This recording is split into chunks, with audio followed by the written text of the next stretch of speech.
Welcome to the Unlock the Genius Within show. I'm your host, Jordan Debano, former salesman turned alchemist and creative. And on this show, myself and my guests will be breaking down the lessons, experiences, and secrets that we gained through bringing our creative genius to life. Thanks for joining me today, and let's get into the episode.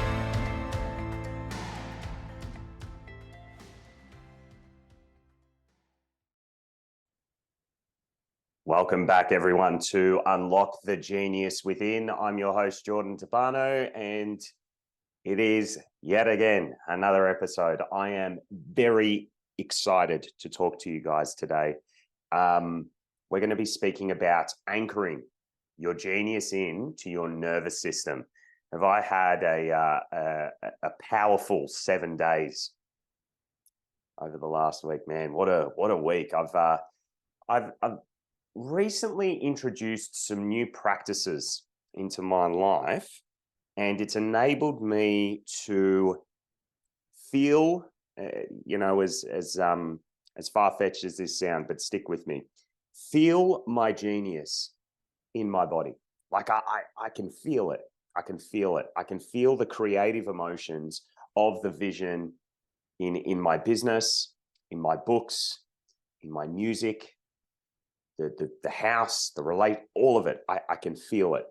And there's been a few things that I've started doing, and it's only been 7 days, and I'm already noticing such a huge difference. So I wanted to share these practices with you today, and to encourage you to use them. Because here's the thing, guys. Here's one thing I know for sure. If we're not feeling the creative emotions of our genius, of the business we'd love, of the music we'd love to create, of the relationship we want, we are going to bring up emotions of the past that are designed to keep us stuck, keep us safe in our stuckness. You know, we'll look for the happiness, we'll look for the lust, the stress, we'll look for any kind of addictive emotion, and we'll go back to it. For some people, it's to be sad and down, right? And I know that my one that I used to like gravitate towards was anger. So it's like, create a huge problem and then like get angry and break through the problem, and then be like, oh, great, that was amazing. Next challenge. And it just like culminated. And, my heart got shot off, of course. Some things got created, but it was always in a cyclical fashion. So it was like create the result, then the ego would pull me back a couple steps, and it'd be like, yeah, here you go, Jordan, another challenge. Break through it again, pull me back, break through it again. And my life just became a series of breakthrough to breakthrough to breakthrough. And then, when I started learning about alchemy, I'm like, oh, I'm sick of breaking through shit. I just want to grow. I just want to create what I love. I don't need to break through anything. I don't need to be a beast charging through walls. But back then, that's how I used to, I think it's like breakthrough. And I wrote a post on this a while back where it's like you can get addicted to that release of emotion. And this is why it's very important to know your genius emotions, know your creative emotions, because whether you realize it or not, guys, like we do have them. We do have them. When we see our superconscious and we're clear on that vision in our business, it's like there's a feeling there that can't be defined by happiness or sadness. It's got a flavor of its own, right? It's like when you go to a restaurant and you eat a dish, you eat a pizza, and you're like, oh, this is just better. I'm salivating as I'm talking about. This is better than any San Daniele pizza that I've eaten. It's my favorite pizza to eat in Melbourne, right? It's prosciutto, a bit of parmesan, and rocket. You go to some restaurants, it tastes like the last one you ate. But you go to some restaurants that do it really, really well, and you can taste that there's a difference, and you don't know what it is, but you know it's that pizza has come from that restaurant. You go back. This is your genius. This is the same like metaphor I want you to think about with your genius. When you see the vision that you really want to create in your business, and it's come super consciously to you, there will be emotions there that are more subtle. They will be similar in ways to joy and expansion and maybe a bit of excitement, but it won't be as palpable, won't be as intense. It'll be a little more subtle. It'll be a little bit more like easy to slip by you. And if you're not aware of that feeling in your vision, if you're not actually receptive to it, it will completely go by you. And quite honestly, guys, this is the main reason people don't create their genius. They don't ever ascend out of the structure of creating what's familiar to them. You know, it's because they're not feeling any new emotions. They're like, oh, I feel bliss. I feel peace. I'm happy now. Why the hell isn't it happening? Because you're feeling familiar emotions. So you're creating familiar results. Familiar emotions equal familiar results. But as soon as you start to feel these genius emotions that have dropped in from your superconscious and you're anchoring them in the body, man, does things start to change. Like over the last 7 days, I've had some programs in my business that I've wanted to create. And they've been in my mind, and I'm going, yeah. I can see it. They've been germinating and growing and like taking on a life of its own. And it was only this week, and I'm about to give you the practices that I've just really gotten into. It was only this week I really got into the practices that I started to feel this emotion in my body, and it was like, that's it. I've got it now. I understand. It's like it was like, great, I've got it. Let's go create this. And now this thing's coming to life. There's videos, there's messaging, there's a whole bunch of momentum coming together around this particular program, which I won't talk about yet because it's not ready to be spoken about, but it's coming. Okay, so here's the thing.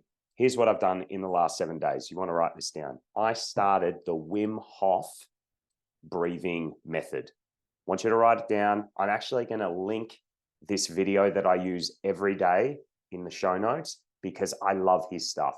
Like just this, like I'm not a breathwork specialist and I don't want to be a breathwork specialist. I don't think I need to be. But this one technique, this one like practice, it goes for 11 minutes. Doing it's like it just opened up my body. Now, here's the thing.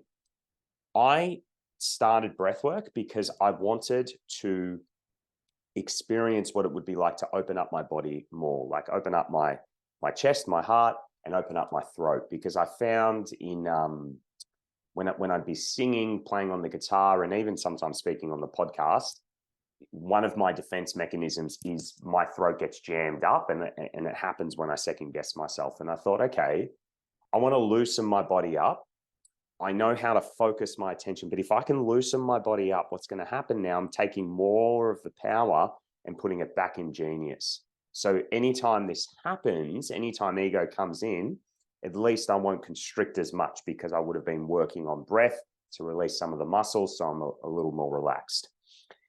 That assumption that I carried at the start when I began, I was like, let's see how this goes. Guys, you can probably feel it too. I've been on fire since I've been using the Wim Hof method. You've got to use it, but please do not use it to come from this assumption. I need to get rid of my trauma. I need to get rid of my pain. Do not come from that, because what you'll do is you'll end up affirming to yourself, I need to get rid of my trauma because it has the power.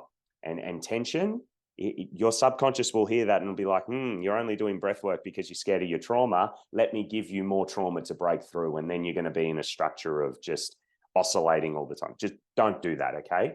You want to adapt the breath work so that you can create what you love. That's what I'm giving you here. That's what I'm giving you the encouragement to do.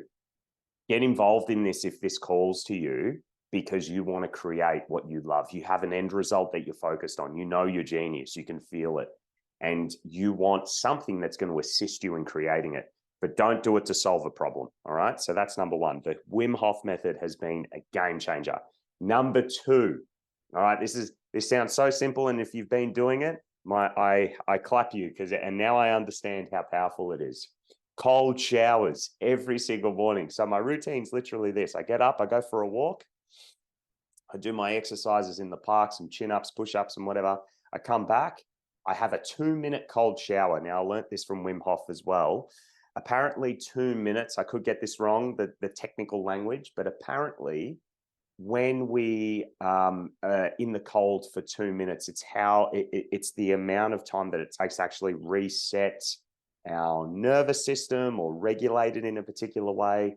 I don't know the technical language, but all I do know is that I'm feeling amazing, very like in my body, very present, because I'm having cold showers every morning. Now, I'm not doing any breath, any particular meditation in the cold. I'm just standing under the cold water for 2 minutes. I would highly recommend it because of two reasons. Number one, it has helped me go to the big, juicy tasks up front. And second, it has trained my mind not to avoid things that cause discomfort. So that's been great. All right, that has been a massive game changer.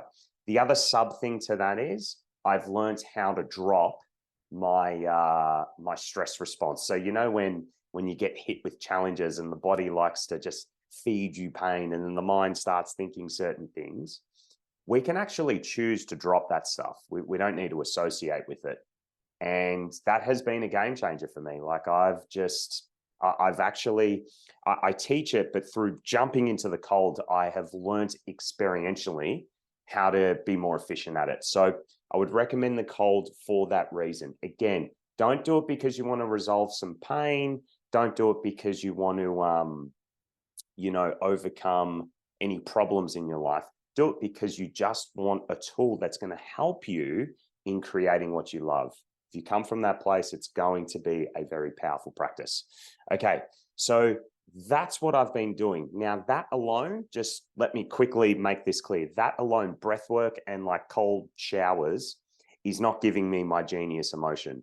What it has done, it's opened up the channels. So when I'm doing my my circle work and I'm tuning into my genius, tapping into my intuition, these emotions are just landing in the nervous system, and I'm sitting there and I'm hanging in the unknown, I'm hanging in innocence, and these emotions are just landing, and am I getting action steps now? So there's the other part where you want to be trained in connecting to your superconscious, being able to interpret the intuitive information. Otherwise, everything that I'm talking about, like with the genius emotion, so that you can actually create what's there, it's really not going to mean anything. Like cold showers and breath work alone is just going to open you up, but it's not going to feed you the inspiration that you need to bring about genius creations. That's where you've got to be trained in willing yourself to interpret the volatility of your superconscious. We should probably speak about that too, just as that's come up. So let me take a little breath. Lots of information, lots of energy. In order to anchor your genius into your nervous system and to really feel the creative emotions that are there in your superconscious, you need to understand what alchemy is really about. Now, I thought I really understood alchemy like a year ago. I thought I got it. And I'm like, yeah, it's transformation, but I didn't understand it in practicality. Now I do, okay? And I'm going to give you the term. Alchemy is when you're able to make the fixed volatile and you're able to make the volatile fixed. So in real time, when you're in your day-to-day world and you've got an egoic thought that's fixed and you know what it is and you got a relationship with it, your best friends, you know how you treat each other and stuff, that's a fixed pattern that you have and you're focused on it, yeah?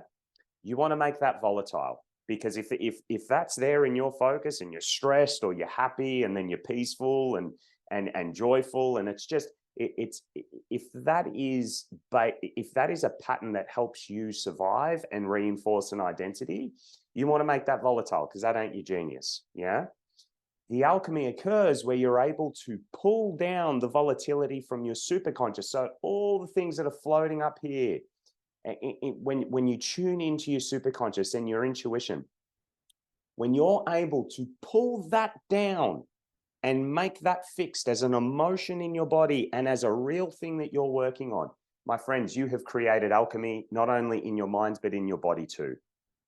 But the problem that people have, let me really make this clear.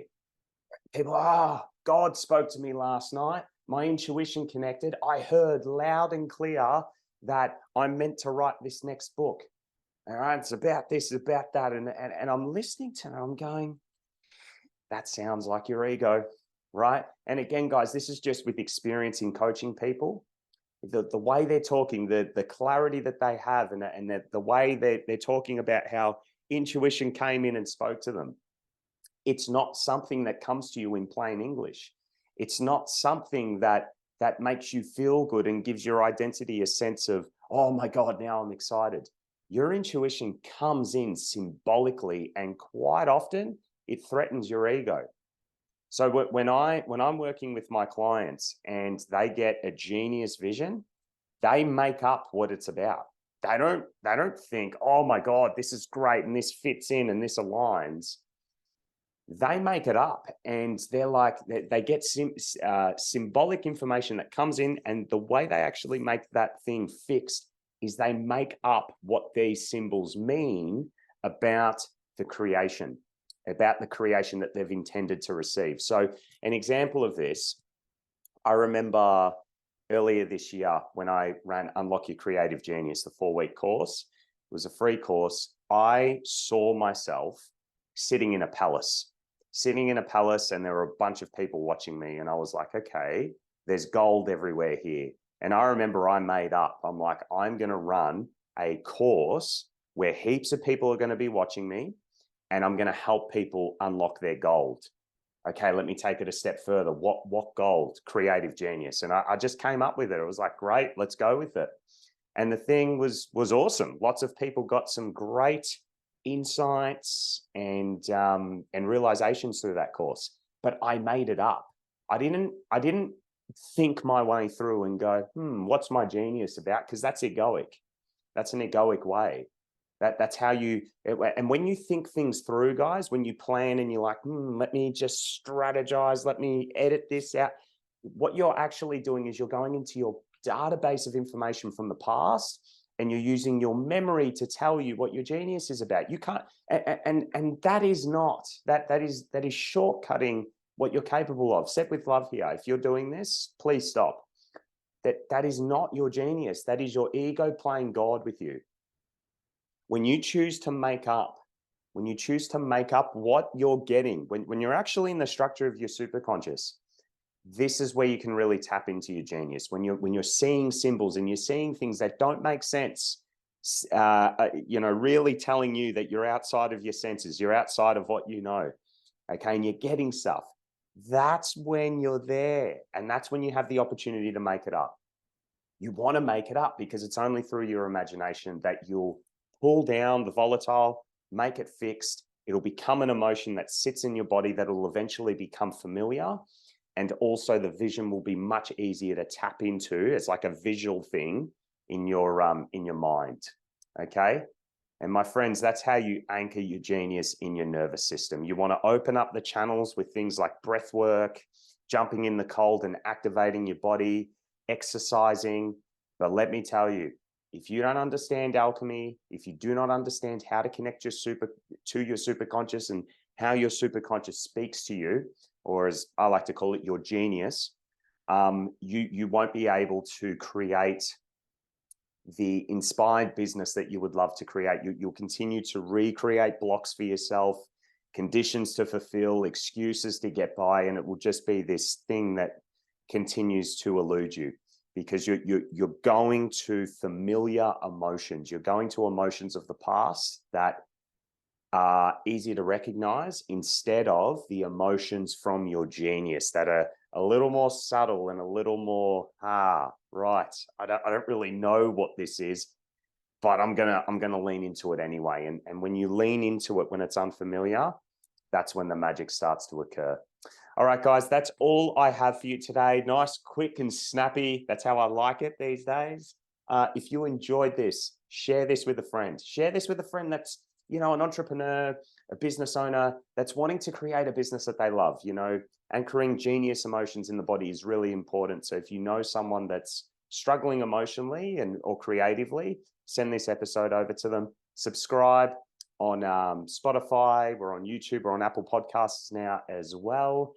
And also, if you have been loving these episodes, I would love to hear from you. Leave a review on Apple Podcasts, comment in our YouTube videos.